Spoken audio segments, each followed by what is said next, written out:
વડોદરાથી અગત્યના સમાચાર. વડોદરાની એસએસજી હોસ્પિટલમાં મધરાતે જ તબીબોએ મોરચો માંડ્યો, હંગામો મચાવ્યો. વડોદરાની જાણીતી સરકારી એસએસજી હોસ્પિટલમાંથી એક મોટા સમાચાર સામે આવી રહ્યા છે. હોસ્પિટલના રેસિડેન્ટ ડોક્ટર્સે અચાનક કામકાજ ઠપ કરી દીધું છે અને હડતાળ શરૂ કરી દીધી છે. આ માત્ર હડતાળ નથી, પણ તંત્ર સામેનો તેમનો આક્રોશ છે, જે મધરાતે હોસ્પિટલના પટાંગણમાં સૂત્રોચ્ચાર સ્વરૂપે જોવા મળ્યો. તબીબોનો આરોપ છે કે વારંવારની રજૂઆતો છતાં તેમની સુરક્ષાને લઈને હોસ્પિટલ પ્રશાસન ગંભીર નથી.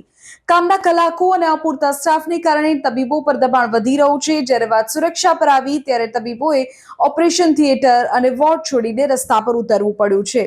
સૌથી ચિંતાજનક વાત એ છે કે હડતાળને કારણે હોસ્પિટલમાં સારવાર લેવા આવેલા દર્દીઓ અને તેમના સ્વજનો અત્યારે લાચાર બન્યા છે. મધ્ય ગુજરાતની આ સૌથી મોટી હોસ્પિટલ ગણાય છે અને જો અહીં તબીબો કામ બંધ રાખે તો તેની સીધી અસર સેંકડો ગરીબ દર્દીઓ પર પડે.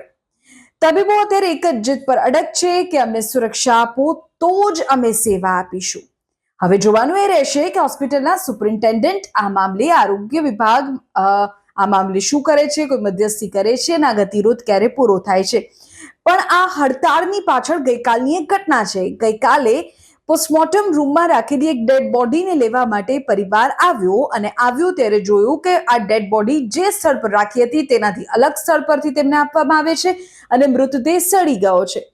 જે 40-50 કિલો વજનનો મૃતદેહ હતો તે અત્યારે 150 કિલોનો થઈ ગયો છે. પરિવાર તેના કારણે રોષે ભરાયો, કારણ કે દીકરો અમેરિકાથી અંતિમ ક્રિયા કરવા માટે આવ્યો હતો અને મૃતદેહ હવે અંતિમ ક્રિયા થાય એવી સ્થિતિમાં જ નહોતો.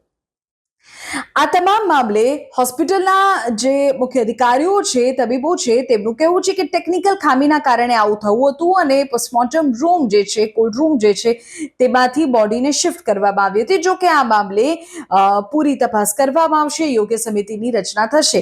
પણ આ તમામની વચ્ચે જે ઘર્ષણ સર્જાયું તેને લઈને તબીબો અત્યારે હડતાળ પર છે.